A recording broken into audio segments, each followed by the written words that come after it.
Sipitang is a small district on the western coast of Sabah, Malaysian Borneo. The kind of place where everyone knows their neighbors, where children play in the streets long after sunset, and where families measure their wealth not in money, but in warmth. It was here that Zara Qairina binti Mahathir grew up, and she was, by all accounts, full of life.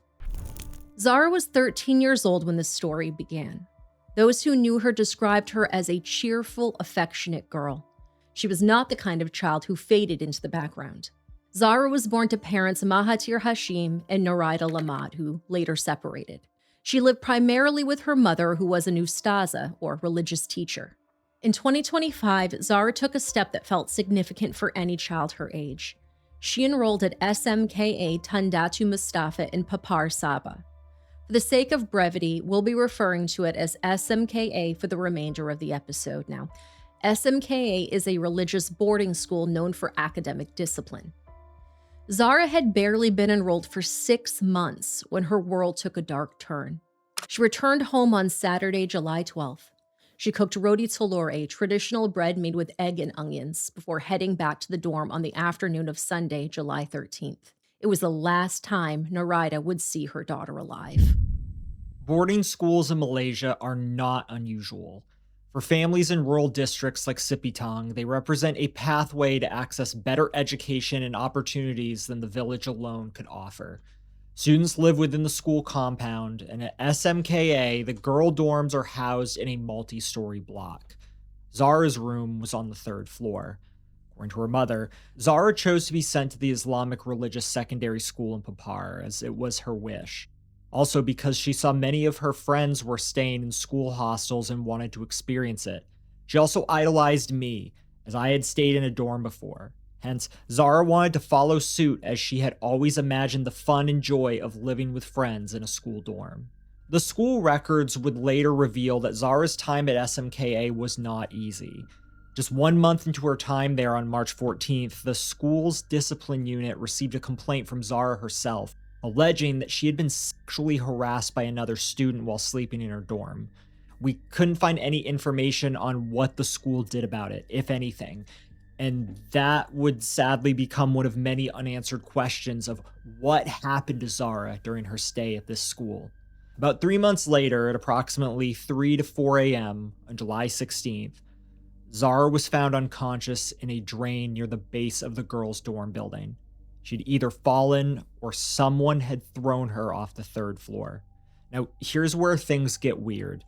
At the time of the incident, most of the other students were reportedly still awake. Quite an unusual circumstance on a weeknight at a boarding school, but one that would be corroborated by multiple students. The dorm was not quiet. Again, most of the students were awake. Yet, when Zara fell, allegedly, nobody saw it happen. Nobody claimed to have heard her scream, and no one came forward as a witness. There were also no security cameras covering the area where she was found.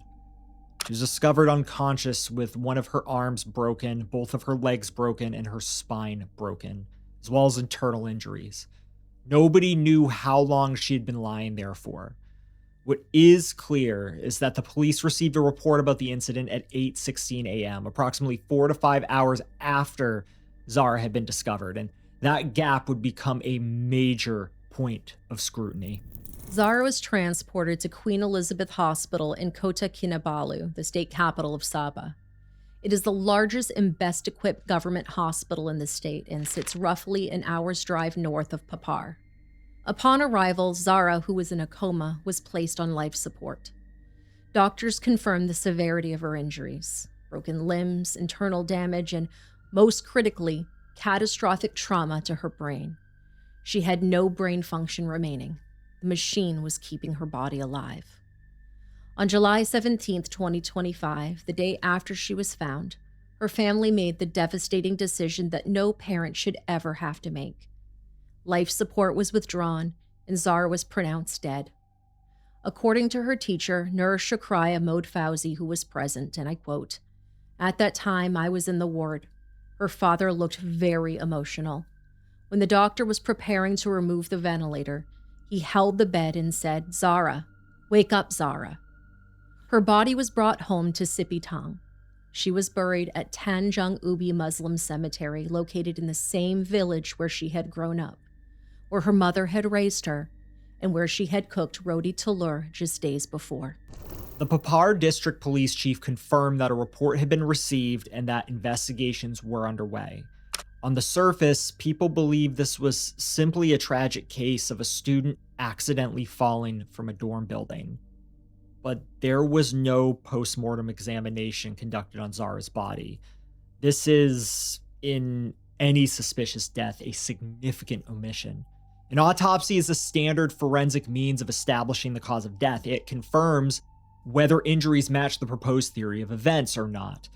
Not to mention the importance of running toxicology on a body. Without it, the official record of how a person died relies entirely on circumstance and witness testimony, and in this case, there were no witnesses, and now there was no autopsy. Zara's mother, Narida, had signed a hospital consent form declining the autopsy, which a family member does have the right to do. She would later imply that this was pushed on her and said she had done so out of shock and panic. But the form was also signed by the pathologist and the investigating officer. And to be clear, this does not excuse the actions of the investigators. If a death is suspicious, police can still demand an autopsy be done, and that didn't happen.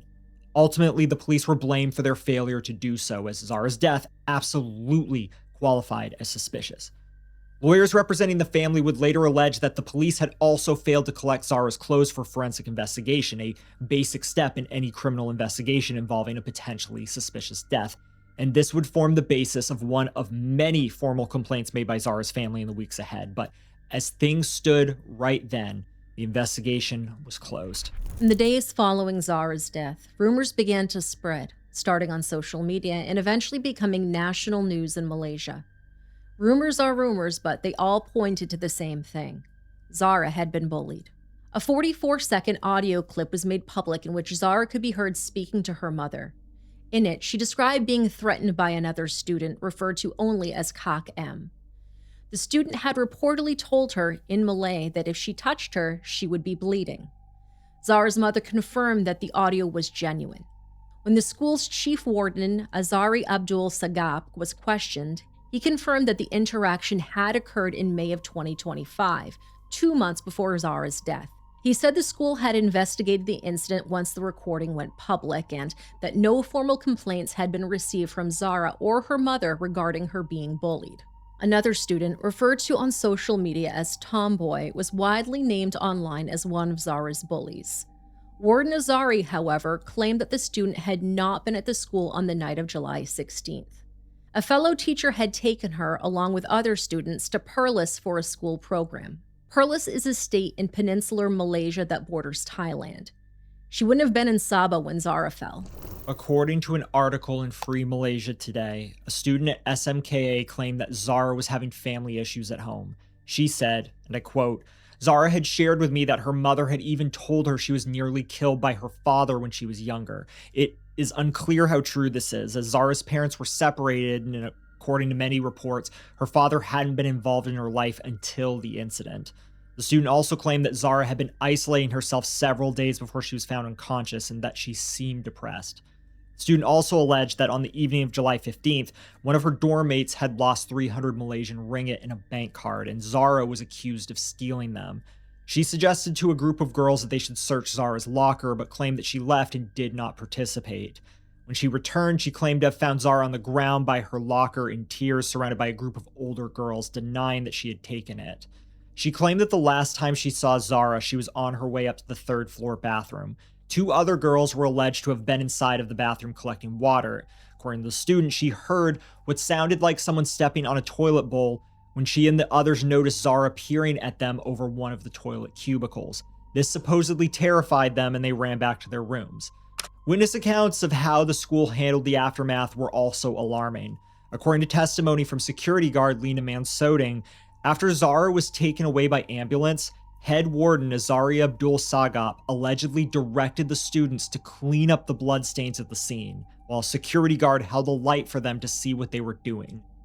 To be clear, this is a school official directing students to clean up a crime scene where a fellow student could have possibly been murdered. Obviously, this became one of the most damaging pieces of testimony at the inquest. The security guard also testified that the school did not allow students to call home or return to their families after the incident. Public phones were shut off. One parent who arrived at the school on the night of July 17th after learning of Zara's death was not allowed to take their daughter home. Students were essentially on lockdown and not allowed to leave the dorm until July 18th. On July 30th, 2025, nearly 2 weeks after Zara's death, a post went viral on Malaysian social media. It claimed that Zara's death had been orchestrated by a group of bullies at her school, some of whom were the children of prominent political figures. VIP children, as the post described them. Here in the States, you might call them Nepo babies, but these were children of very powerful people. Malaysia was outraged at the idea that a girl from an impoverished background might find her possible murder covered up if the right people were connected to it. The specific allegations centered partly on the wife of Datuk Mustafa Sakmud, the then Deputy Minister of Higher Education. His wife, Rosni Nasir, had previously served as the principal of SMKA. Deputy Minister stepped forward publicly to deny any involvement, emphasizing that his wife had retired from the school's principal position in November of 2024, 8 months before Zara's death, and no longer had any involvement in the school's administration. The Sabah State Palace denied any connection to the case and rejected the allegations of political interference, but the public wasn't buying it. Protests broke out across the country. Crowds gathered at night markets and public squares, holding posters and demanding justice for a 13-year-old girl most of them had never met. How we didn't learn about Zara's case until we were both in Kuala Lumpur and I saw a Justice for Zara bumper sticker on a car and I pointed it out to Jurgi. It was clear that the people of Malaysia were largely united against what was a clear injustice, and Zara's death was now beginning to get international attention. On August 3rd, 2025, Narida filed another police report. This time, she was not reporting what she had heard. She was reporting what she had seen. While preparing her daughter's body for burial, Narida had noticed bruises on Zara's body. Bruises that she felt could not be explained solely by the fall. Her lawyers called for Zara's body to be exhumed so that a proper examination could be finally conducted. 5 days later, on August 8, 2025, the Attorney General of Malaysia approved the order. The exhumation took place the following day, and the cemetery was tightly secured by the police. Journalists gathered at a distance while members of the public crowded the perimeter. Zara's 83-year-old grandfather has seemed to hope that the exhumation of her grave would proceed smoothly. The last time he'd seen Zara was during her birthday celebration the year prior. He said, "That meeting became my last memory with her. My hope is that this process will be eased and all evidence can assist in the investigation so that she can receive justice." Zara's body had been transported to Queen Elizabeth Hospital, the same hospital where she was treated on July 16th. Her autopsy was conducted on August 10th by 4 pathologists, observed by the family's lawyer and 3 police officers. The process took 8 hours. To understand what the pathologists were dealing with, you have to know something about the climate of Malaysia, as well as Islamic burial practices, which emphasize dignity, simplicity, and swiftness, usually occurring within 24 hours of death. The deceased is typically buried without a coffin. Malaysia has a hot, humid equatorial climate year-round with temperatures averaging 77 to 90 degrees Fahrenheit with horrible humidity. Zara would have been dead for 3 weeks before her body was exhumed and very likely in an advanced state of decomposition. We're not saying this to be grotesque. We're saying it to make clear just how badly this case was handled. When the family's legal representative emerged, she confirmed what Narida had suspected. There were fractures, there were injuries, and the full findings would take time to process. Zara was then reburied at the same site. On August 13th, 2025, the Attorney General's chambers announced that a formal inquest would be held into Zara's death conducted by the Coroner's Court in Kota Kinabalu. It began on September 3rd and was scheduled to run through the 30th. The presiding coroner was Amir Shah Amir Hassan, a Sessions Court judge who took over after his predecessor, Azrina Aziz, recused herself, citing her address in Papar, which is the same town as Zara's school. Both of Zara's parents were granted interested party status, meaning they were permitted to participate in the proceedings and were represented by their respective legal teams. 5 teenagers who had been charged with bullying Zara were also granted interested party status. By the time of the inquest, at least 68 witnesses, including 35 children, were called to testify. Senior students at SMKA had established a high council. Under this practice, senior students would summon juniors and reprimand them for perceived infractions, such as not smiling when passing by, dress code violations, or their overall attitude. It was, in effect, an unofficial discipline system running parallel to the school's official one. Some might consider this to be hazing, but apparently not school officials. The court heard it was possible that Zara had been summoned to one of these sessions on the night before she was found. Weighted mannequins had been used in reconstructions of the events that night, testing theories about how Zara had come to fall from the 3rd floor. One theory that went viral from an English teacher on TikTok alleged that Zara had died by being placed inside a washing machine. The reconstruction using a weighted mannequin and the actual machines at the school demonstrated that this was physically impossible. The teacher, 39-year-old Siti Hajar Afla Sharudin, was subsequently charged with spreading false information to cause public alarm. She pled not guilty, but we weren't able to find any information about sentencing. Forensic pathologist Jessie Hugh from Queen Elizabeth Hospital gave evidence to the inquest that carried significant weight. She testified that it was unlikely that Zara's death had been caused by an accidental fall, and equally unlikely that it resulted from being pushed from a standing position. This is a very important piece of information because if neither an accidental fall nor being pushed could fully account for Zara's injuries, then exactly what happened to Zara? The toxicology results also added a layer of complexity. The hospital's chemistry department found no drugs in Zara's liver. However, the coroner's court was informed that the laboratory tests had detected the presence of phenytoin. This is an anti-seizure medication, and it was in Zara's kidney tissue. No explanation for the presence of this drug has been established. She had no known history of taking it. You might conclude that Zara was drugged, and while it's possible, it would be a very interesting choice for the person drugging them. Usually motivations for drugging someone involve either killing them outright or to get them in a state to attempt to control them. An OD on phenytoin is rarely fatal, especially orally. She would have had to take a handful of them or be injected, but access to an injectable version of it is less likely. Not impossible, but less likely. If she was injected to be controlled, well, the toxicity symptoms don't really achieve that goal, as it's not a very sedating drug. Yes, you can become unsteady on your feet and sleepy, but not everyone experiences those symptoms when taking too much phenytoin. It certainly could have just been a case of another child maliciously using what was available to them without much forethought, but unfortunately, beyond speculation, we will likely never know exactly how it got in Zara's system or why. On August 20th, 5 teenage girls appeared before Judge Elsie Primus at the Kota Kinabalu Children's Court. All 5 were minors, and their identities were protected under Malaysia's Child Act of 2001 by a gag order imposed on all parties. Each was charged under Section 507C1 of the Malaysian Penal Code with making threatening or insulting communications towards Zara, an offense that carries a penalty of up to 1 year in prison, a fine, or both. All 5 pled not guilty. They were each released on a bail of 5,000 Malaysian ringgit. The Attorney General's office was careful to note that these charges related specifically to bullying and were not linked to Zara's death, which remained the subject of a separate ongoing investigation. Legally, that distinction mattered. To the public, it wasn't enough.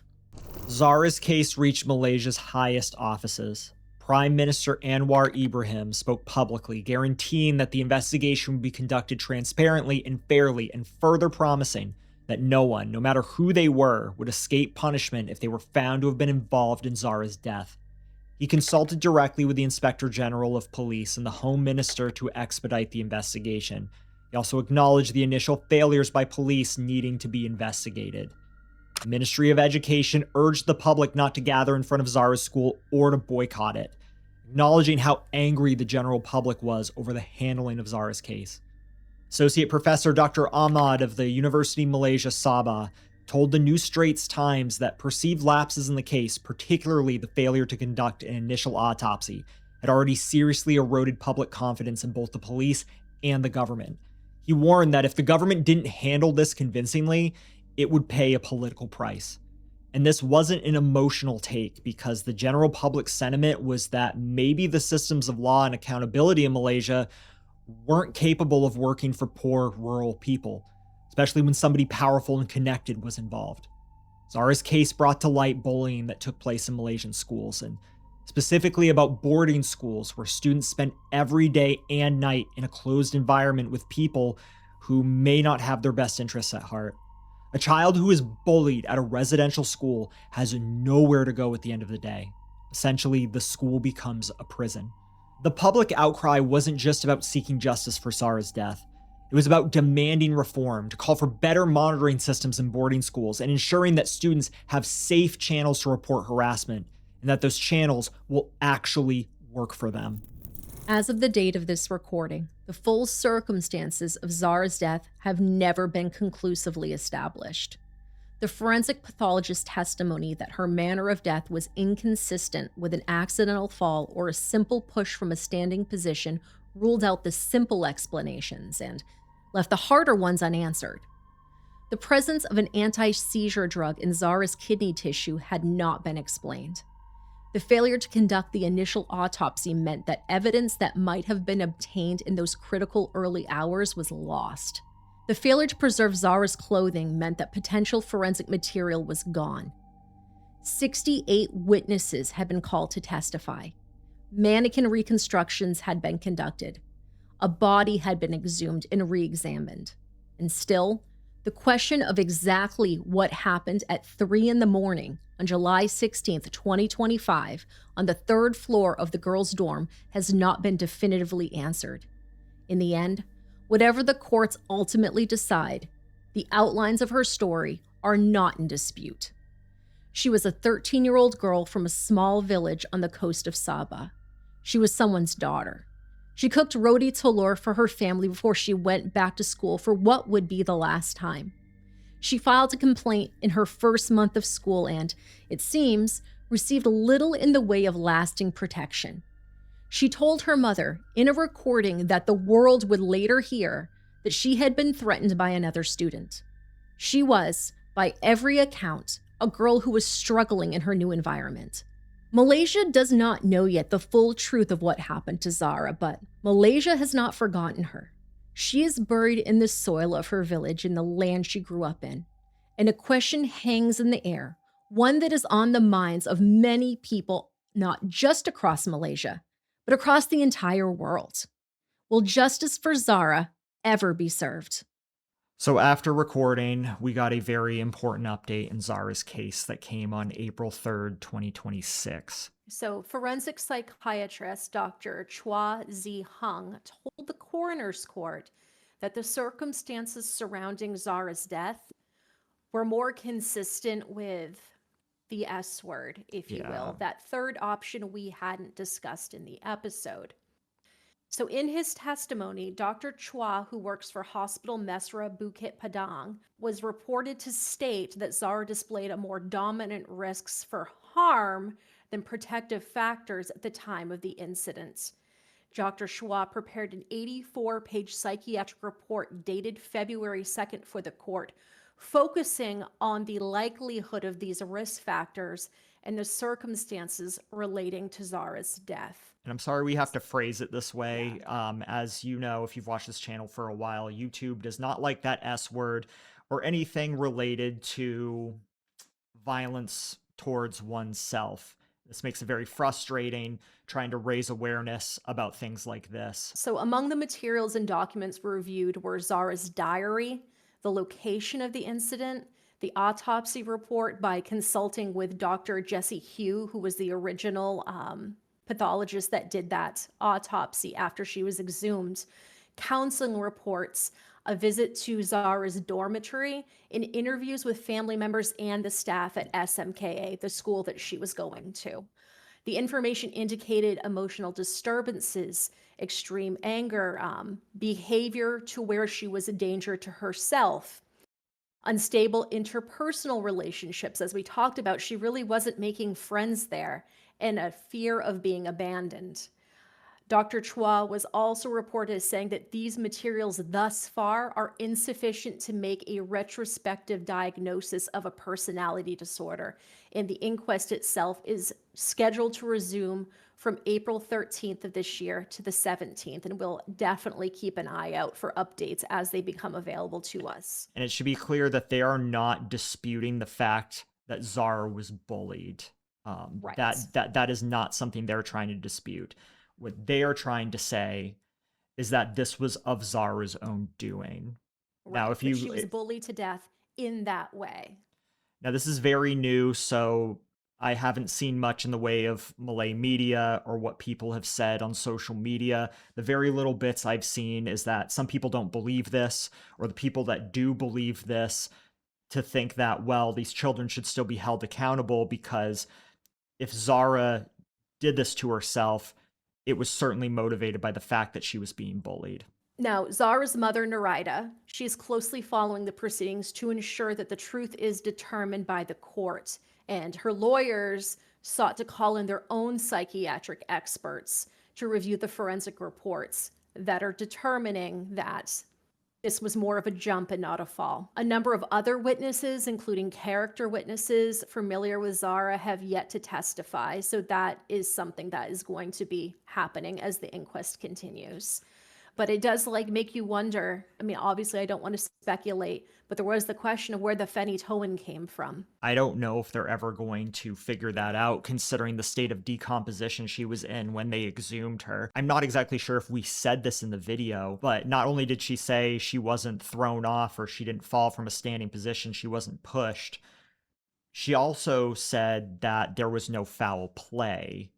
Right. And I think that is a hard thing to concretely rule on when you have the state of decomposition to be that bad when you do the autopsy. What's frustrating is because they screwed this whole thing up, waited so long for an autopsy, we're just never really going to truly know. There's always going to be that question. Yes. And this is what happens when there's bad investigative work.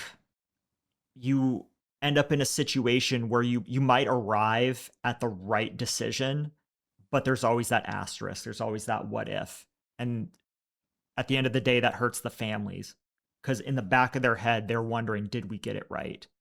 And if this is the truth, if Zara did this herself, she was still bullied. And that is a very important aspect. Talk about what goes on in these schools and how children are treated. You know, they had their own form of the student body punish their own. They had these weird hazing rituals. Some people will look at this, well, she did it herself. Okay, there's going to be no criminal charges. I don't think that should be the narrative here.